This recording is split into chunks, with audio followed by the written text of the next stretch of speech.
La policía se llevó a Beatriz, sí, a mi suegra, la arpía que me ha hecho la vida imposible durante 3 años. Finalmente, la justicia llegó. Después de meses de acoso, de amenazas veladas, de manipulación constante, de intromisiones en mi vida y en la de Miguel, mi esposo, la denuncié. Me temblaban las manos al firmar la orden de restricción, pero el alivio que sentí al verla esposada fue inmenso. Soy Gabriela, tengo 35 años, soy emigrante de Venezuela, deportada de Estados Unidos, y trabajaba como diseñadora gráfica antes de que Beatriz decidiera destruir mi vida. ¿De dónde nos miras? Escribe sobre esto en los comentarios. Por favor, me gusta y suscríbete al canal. Llegamos a Tampa desde México, emigrante de Venezuela buscando una vida mejor. Miguel, mi esposo, es un hombre bueno, aunque indeciso. Su madre, Beatriz, emigrante mexicana de ascendencia venezolana, es una mujer dominante, manipuladora y profundamente tóxica. Desde el principio, Beatriz se propuso controlar cada aspecto de nuestras vidas, convirtiéndose en una verdadera acosadora emocional. Su acoso era sutil al principio. Llamadas telefónicas a deshoras, visitas inesperadas, comentarios hirientes disfrazados de preocupación, mensajes de texto con insinuaciones veladas. Con el tiempo, su acoso se volvió más agresivo, más directo. Interrumpía constantemente nuestras conversaciones, criticaba mis decisiones, menospreciaba mi trabajo e incluso intentaba controlar mis finanzas. Su objetivo era minar mi autoestima, hacerme sentir insegura, insignificante y, finalmente, separar a Miguel y a mí. Miguel, atrapado entre su madre y su esposa, se mostraba indeciso, sumido en una espiral de silencio y culpa. Él quería complacer a ambos, pero su incapacidad para establecer límites claros y firmes alimentaba el comportamiento abusivo de Beatriz. Muchas veces me sentí sola, abandonada, enfrentando la tormenta sin su apoyo incondicional. Su silencio, su indecisión, aumentaban mi angustia. Y la soledad, ese vacío que me carcomía, me recordaba mi experiencia como emigrante, como deportada de Estados Unidos, la sensación de desarraigo, de lucha constante. El punto de quiebre llegó cuando Beatriz comenzó a difundir mentiras sobre mí en mi trabajo. Inventó historias sobre mi incompetencia, sobre mi falta de ética profesional, sobre mi supuesta infidelidad a Miguel. Su campaña de difamación estuvo a punto de costarme el trabajo, mi estabilidad económica y la relación con Miguel. Fue entonces cuando entendí que no podía seguir tolerando el abuso. Debía poner un alto a su comportamiento. La ayuda de amigas, también emigrantes, fue clave. Ellas vieron cómo mi autoestima decayó y me ayudaron a reconocer que no era mi culpa y que yo podía tomar el control de mi situación. Comencé a documentar todas las agresiones, a guardar las pruebas de sus llamadas, sus mensajes, sus visitas inesperadas. Busqué asesoramiento legal, aprendiendo a protegerme, a defenderme. El proceso de enfrentarme a Beatriz, de establecer límites, de defenderme, fue un proceso doloroso, pero liberador. Es un proceso del que las mujeres migrantes debemos tener conciencia y apoyo. Empecé a decir no a sus demandas, a cuestionar sus críticas, a defender mis decisiones, a proteger mi espacio. La denuncia fue el acto final de mi lucha. Presenté todas las pruebas ante la policía, detallando cada uno de los episodios de acoso y maltrato psicológico. La orden de restricción fue el primer paso para recuperar mi tranquilidad, para protegerme del abuso. La liberación que sentí fue indescriptible. Finalmente, la justicia había llegado. La liberación de Beatriz, no obstante, fue solo el inicio de mi verdadero renacimiento. Tras el trauma del acoso, comenzamos a reconstruir nuestra relación. Miguel, finalmente, comprendió la magnitud del daño que había causado su pasividad, su silencio. Asumió la responsabilidad de sus acciones, pidiendo perdón sinceramente. comenzamos un proceso de terapia de pareja, aprendiendo a establecer límites saludables, a comunicarnos con honestidad y a construir una relación basada en el respeto y la confianza mutua. El proceso no fue fácil. Aprendí a priorizar mi bienestar emocional, a valorar mi propia independencia, a proteger mi espacio personal. Aprendí a perdonar, pero también a no olvidar. Perdonar a Miguel por su indecisión, por su silencio cómplice, fue un acto de amor propio, un paso necesario para sanar. Pero no olvidé la lección del acoso, la importancia de establecer límites, la necesidad de defenderme. Y en ese aprendizaje, en esa transformación personal, encontré la verdadera victoria, la independencia emocional, la fortaleza interior y un amor más profundo y más sólido que nunca. La experiencia fue terrible, pero me ha hecho crecer como mujer, como emigrante, como persona. Después del arresto de Beatriz, un silencio incómodo, pero necesario, se instaló en nuestra vida. La ausencia de su presencia constante, de sus llamadas insistentes, de sus comentarios hirientes, fue, paradójicamente, abrumadora. Era como si un peso enorme, una presión invisible, hubiera sido removido de nuestros hombros, pero el alivio inicial dio paso a una profunda sensación de incertidumbre. ¿Cómo sería nuestra vida sin la constante intromisión de Beatriz? ¿Cómo reconstruiríamos la relación con Miguel, dañada por años de manipulación y silencios cómplices? ¿Podríamos finalmente encontrar la paz? Las sesiones de terapia de pareja fueron cruciales en este proceso de reconstrucción. Aprender a comunicarnos de manera asertiva, a expresar nuestras necesidades y emociones sin temor a ser juzgados, fue un desafío, pero también una experiencia liberadora. El terapeuta nos ayudó a identificar patrones de comportamiento tóxicos, a reconocer las señales de alerta y a desarrollar estrategias para evitar caer nuevamente en el ciclo del abuso. Aprendimos a establecer límites claros y firmes, a defender nuestros espacios personales y a priorizar nuestro bienestar emocional. Este proceso de terapia nos ayudó a ambos a comprender la importancia de la independencia emocional, la necesidad de tener una vida propia, independiente de la influencia de los demás. Para mí, como emigrante de Venezuela, deportada de Estados Unidos y habiendo vivido en México, la independencia emocional era una herramienta clave para la supervivencia en un mundo que a menudo me sentía hostil. Miguel finalmente comenzó a asumir su responsabilidad en la situación. Reconoció su pasividad, su incapacidad para defenderme, para proteger nuestra relación.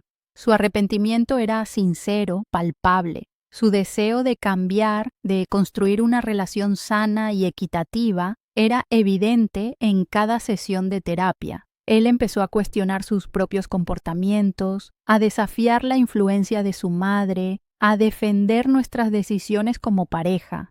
Su crecimiento personal fue un proceso lento pero constante, un reflejo de su compromiso con nuestra relación. Ya no era el hijo sumiso, controlado por su madre. Se había convertido en un hombre con su propia identidad, un hombre capaz de defender su familia, de proteger su hogar.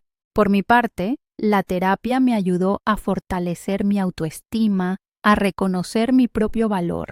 El acoso de Beatriz había intentado destruir mi confianza, minar mi seguridad, pero al final me había hecho más fuerte, más resiliente. Aprendí a valorar mi independencia, a confiar en mi propia capacidad para tomar decisiones, para construir mi propia vida, sin depender de la aprobación de los demás. El proceso de terapia me ayudó a conectar con mi propia fuerza interior, a encontrar la determinación para reconstruir mi vida, mi carrera y mi autoestima. Como emigrante, como deportada de Estados Unidos, había aprendido a enfrentarme a la adversidad, pero la experiencia con Beatriz me enseñó la importancia de establecer límites, de proteger mi espacio personal, de luchar por mi propia felicidad.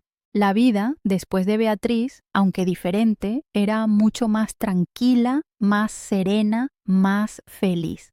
La ausencia de su presencia constante no era un vacío, sino una liberación. Habíamos reconstruido nuestro hogar, nuestra relación, nuestra vida.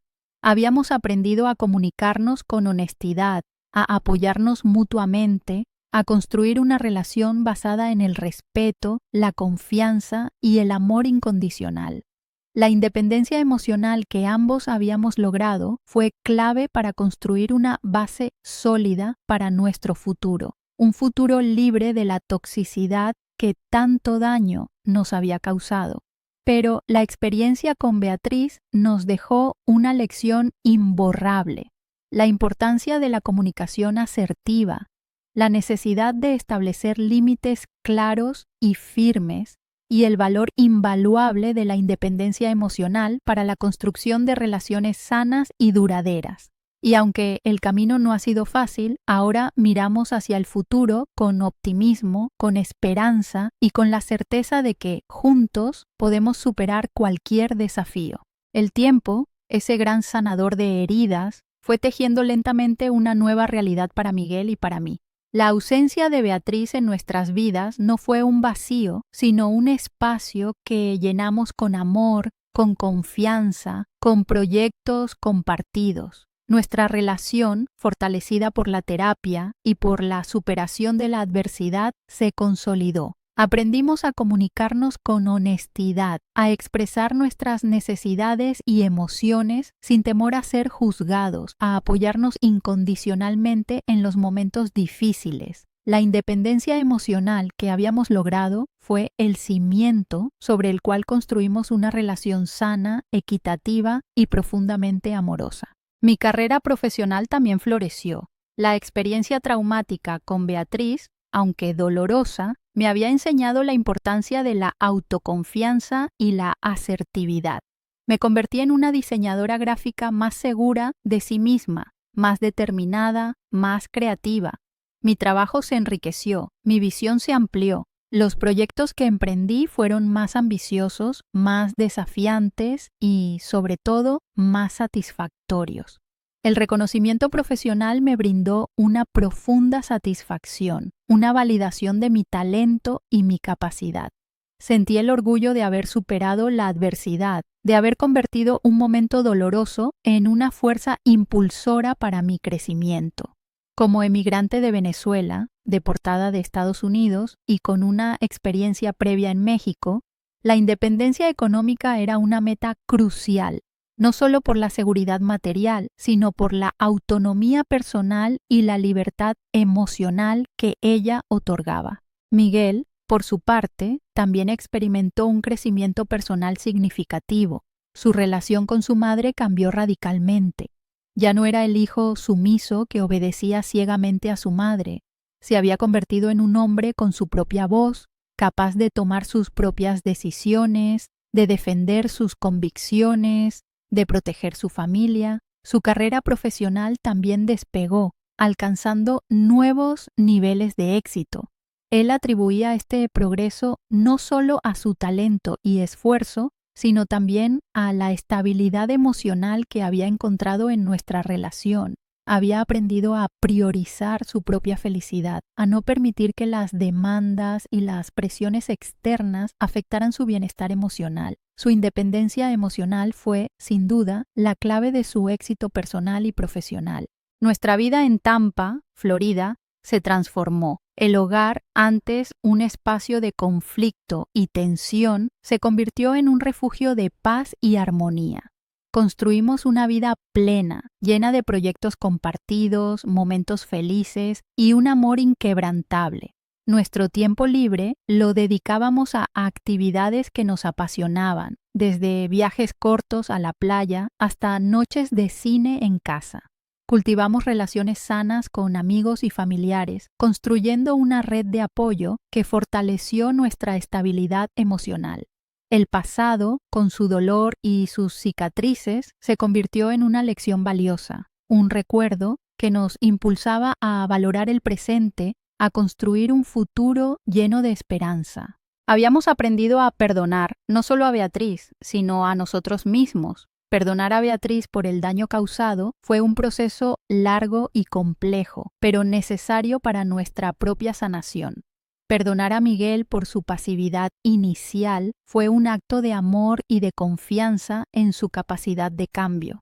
Y perdonarnos a nosotros mismos por haber permitido que la toxicidad de Beatriz afectara nuestra vida fue un paso crucial para alcanzar la paz interior. Habíamos aprendido que perdonar no significa olvidar ni justificar el mal. Significa liberar el resentimiento, sanar las heridas y seguir adelante con la mirada puesta en el futuro. La experiencia con Beatriz, aunque dolorosa, nos había enseñado valiosas lecciones sobre la importancia del amor propio, la necesidad de establecer límites y el valor de la independencia emocional. Habíamos transformado la adversidad en una oportunidad para crecer, para fortalecernos, para construir una relación más sólida y más auténtica. Nuestra historia, con sus luces y sus sombras, se convirtió en un testimonio del poder del amor, la perseverancia y la capacidad de transformar el dolor en esperanza. Habíamos superado el acoso de Beatriz, no solo sobreviviendo, sino prosperando. Y en esa prosperidad, en esa felicidad, encontramos la verdadera victoria, la verdadera venganza contra la toxicidad y la manipulación. Los años siguientes transcurrieron en una relativa calma. La sombra de Beatriz ya no se cernía sobre nuestras vidas. Habíamos construido un muro sólido alrededor de nuestra relación, un muro hecho de confianza, respeto y comunicación honesta. La terapia de pareja había sido fundamental en este proceso de reconstrucción, ayudándonos a ambos a comprender la importancia de la independencia emocional y la necesidad de establecer límites claros y firmes. Aprendimos a comunicarnos asertivamente, a expresar nuestras necesidades y emociones sin temor a ser juzgados, a apoyarnos mutuamente en los momentos difíciles. La estabilidad que habíamos logrado era palpable, un testimonio de nuestra resiliencia y de nuestro compromiso mutuo. Mi carrera como diseñadora gráfica floreció. Había encontrado mi nicho, mi pasión y me sentía plena y realizada profesionalmente. Los proyectos que emprendía eran desafiantes, creativos y me permitían expresarme libremente sin las presiones ni las interferencias de Beatriz. El reconocimiento de mis colegas y de mis clientes me llenaba de satisfacción. La independencia económica me proporcionaba no solo seguridad material, sino también una libertad emocional que era esencial para mi bienestar. Como emigrante de Venezuela, deportada de Estados Unidos y con experiencia en México, había aprendido a valorar la autonomía y la autosuficiencia. Miguel, por su parte, también había alcanzado un gran éxito profesional. Su empresa, una consultora de marketing digital, estaba en pleno crecimiento. Él atribuía este éxito a la estabilidad emocional que había encontrado en nuestra relación, a la confianza en sí mismo que había cultivado después de liberarse de la influencia de Beatriz. Había aprendido a priorizar su bienestar emocional, a proteger su tiempo y su energía, a establecer límites claros y firmes. Su independencia emocional se traducía en una mayor serenidad, en una mayor capacidad para tomar decisiones y en una mayor eficiencia en su trabajo. Nuestra vida social también se enriqueció. Habíamos cultivado nuevas amistades, relaciones sanas y genuinas con personas que nos apreciaban y respetaban. Compartíamos actividades, intereses y proyectos con amigos y familiares, creando una red de apoyo que reforzaba nuestra estabilidad emocional. Los fines de semana disfrutábamos de viajes cortos, de actividades al aire libre, de momentos de relajación y de conexión con la naturaleza. La serenidad y la felicidad se habían convertido en parte integral de nuestra vida diaria. Pero, a pesar de la relativa calma, el recuerdo de Beatriz y su comportamiento tóxico seguía presente en nuestras vidas, no como una fuente de amargura o resentimiento, sino como una lección valiosa, un recordatorio de la importancia de la independencia emocional, de la necesidad de establecer límites y de la fuerza que se encuentra en la unidad y la confianza mutua. Habíamos transformado la experiencia traumática en una oportunidad para crecer, para fortalecernos, para construir una relación más sólida y más auténtica. El perdón, aunque no había llegado de forma inmediata, se había convertido en un proceso gradual, un elemento esencial para nuestra sanación personal. Perdonar a Beatriz por el daño causado fue fundamental para liberarnos del peso del resentimiento, para alcanzar la paz interior. Perdonar a Miguel por su silencio cómplice fue un acto de amor y de confianza en su capacidad de cambio. Y perdonarnos a nosotros mismos por haber permitido que la toxicidad de Beatriz afectara nuestra vida fue un paso crucial para nuestra reconciliación. El perdón no significaba justificar el mal, sino liberarnos del dolor del pasado, para construir un futuro mejor. Y entonces, un día, llegó una carta que cambió por completo el curso de nuestras vidas. Una carta que nos recordaría para siempre la lección del perdón, la importancia de la resiliencia y el poder transformador del amor. Una carta que, con su simple existencia, redefiniría para siempre nuestra comprensión de la justicia, el karma y el significado profundo del perdón. La carta era de un abogado desconocido. El membrete indicaba una firma legal de Miami, una ciudad a cientos de kilómetros de nuestra tranquila vida en Tampa. El contenido era conciso y directo. Beatriz, en su testamento, había dejado toda su considerable fortuna a una organización benéfica dedicada a ayudar a inmigrantes venezolanos en Estados Unidos. La suma era exorbitante, suficiente para financiar programas de asistencia médica, legal y social para cientos de familias. La noticia nos dejó atónitos. Beatriz, la mujer que había hecho todo lo posible por destruir nuestras vidas, había dejado su fortuna a una causa que, irónicamente, beneficiaba a la misma comunidad de la que ella misma había intentado aislarme. ¿Era una coincidencia? ¿Una muestra tardía de arrepentimiento? ¿O una última y perversa manipulación desde la tumba? Las preguntas se agolpaban en nuestras mentes, creando una sensación de confusión y desasosiego. Durante días, la noticia resonó en nuestras conversaciones. Analizamos cada detalle, cada posibilidad. Miguel, inicialmente, sintió una mezcla de incredulidad e indignación. ¿Cómo podía Beatriz, después de todo el daño causado, dejar su fortuna a una causa que beneficiaba a personas como yo, a quienes ella había menospreciado y atacado sin piedad? Para él era un acto hipócrita, una burla final. Pero, con el tiempo, su ira dio paso a una profunda reflexión. ¿Qué significaba realmente la acción de Beatriz? ¿Era un acto de arrepentimiento sincero o una forma perversa de controlar incluso desde la muerte? Yo, por mi parte, experimenté una amplia gama de emociones: sorpresa, incredulidad, confusión, incluso una pizca de consternación. La fortuna de Beatriz, fruto de una vida dedicada a la manipulación y al daño, ahora se destinaría a ayudar a los demás, a personas que, como yo, habían llegado a Estados Unidos en busca de una vida mejor. Era una ironía cruel, pero también un giro inesperado que me obligó a reflexionar sobre el karma, la justicia y el poder transformador del perdón. Buscamos asesoramiento legal para comprender el alcance del testamento de Beatriz. El abogado confirmó la autenticidad del documento, confirmando que la herencia era legítima e irrevocable. No había cláusulas ocultas ni condiciones especiales. Beatriz, en su último acto, había decidido donar su fortuna a una causa que beneficiaría a los inmigrantes venezolanos en Estados Unidos. La decisión final de aceptar o rechazar la fortuna no era nuestra.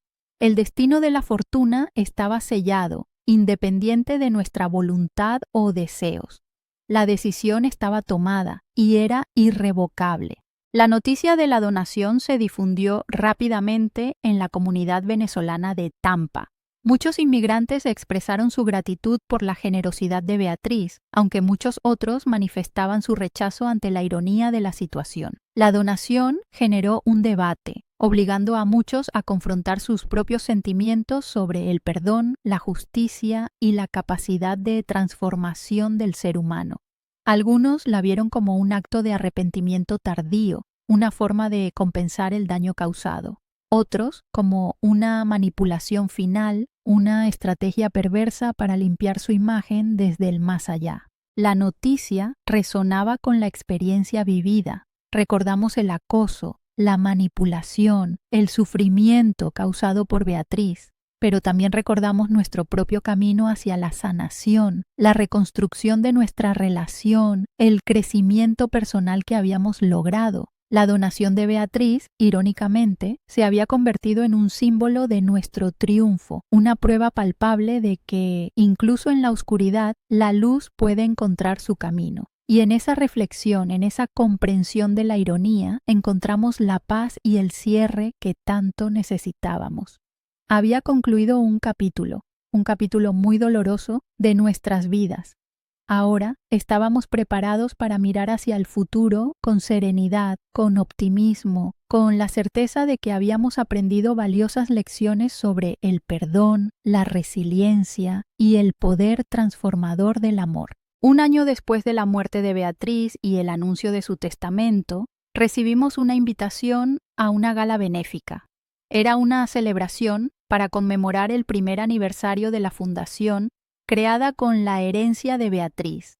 La invitación no era para nosotros, sino para Miguel y para mí. Nos invitaron como invitados de honor. Al principio dudamos. ¿Cómo podíamos celebrar el legado de una persona que nos había causado tanto dolor? La idea nos parecía grotesca, una ofensa a nuestra propia historia, pero, tras una larga conversación, decidimos asistir. Era una oportunidad para reflexionar sobre nuestro viaje, para ver el impacto positivo de la donación de Beatriz y para cerrar definitivamente ese doloroso capítulo de nuestras vidas. La gala se celebró en un hotel elegante de Tampa. El salón estaba lleno de gente, la mayoría inmigrantes venezolanos. Había alegría, esperanza y una palpable sensación de gratitud.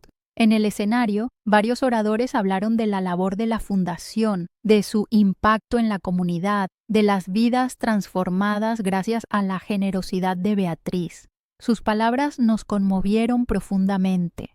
Vimos testimonios de personas a quienes la fundación había ayudado, personas que habían encontrado una nueva esperanza, una nueva oportunidad gracias a la herencia de Beatriz. Mientras escuchaba los discursos, observaba las caras de gratitud en el público, una oleada de emociones me invadió. El dolor, la rabia, la tristeza se mezclaban con una profunda sensación de paz y serenidad. Había comprendido, finalmente, la ironía de la situación. Beatriz, con su odio, su manipulación, su crueldad, había sembrado una semilla de destrucción en nuestras vidas. Pero, irónicamente, esa misma semilla había dado fruto a algo hermoso, a algo bueno, a algo significativo, una fundación que ayudaba a los demás, que ofrecía esperanza en medio de la adversidad. La justicia no había llegado de la manera que esperábamos, pero había llegado. El karma de Beatriz no fue el castigo, sino la transformación de su maldad en un bien mayor. De repente, vi a una mujer acercarse a nuestra mesa. Era una joven venezolana, con los ojos llenos de lágrimas. Se acercó a mí, temblando un poco, y me dijo que su nombre era Isabela. Recordé el correo electrónico, la foto de su hija enferma y la ayuda que habíamos proporcionado a través de la fundación. Isabela me agradeció con unas pocas palabras, sus ojos humedecidos por las lágrimas de gratitud. Me explicó que gracias a la ayuda de la fundación, su hija estaba completamente recuperada, había logrado encontrar un buen trabajo y estaba construyendo un futuro estable para ella y su hija en Estados Unidos. En ese momento algo se quebró dentro de mí. Las lágrimas empezaron a rodar por mis mejillas, no de tristeza, sino de satisfacción, de alivio, de profunda gratitud. En ese instante, comprendí que la verdadera victoria no era la derrota de Beatriz, ni su castigo, ni la riqueza que su herencia había dejado. La verdadera victoria era la transformación, la redención, el cambio. Beatriz, con su maldad, había creado una fundación que ayudaba a las familias venezolanas, como la de Isabela, a escapar de la pobreza y la violencia. Su odio, irónicamente, había dado paso a la esperanza, a la ayuda, a la solidaridad. La justicia, en su forma más compleja e inesperada, se había manifestado. El karma había llegado, no como un castigo, sino como una redención, una transformación de la oscuridad en luz. En ese momento comprendí el verdadero significado del perdón. No era un acto de debilidad ni un olvido del mal causado. Era un acto de liberación, un acto de sanación, un acto de amor. Habíamos perdonado a Beatriz, no por ella, sino por nosotros mismos. Habíamos transformado el dolor del pasado en una fuente de esperanza, de solidaridad, de amor. Habíamos superado la adversidad, no solo sobreviviendo, sino prosperando, construyendo un futuro mejor, un futuro lleno de amor, de esperanza y de gratitud.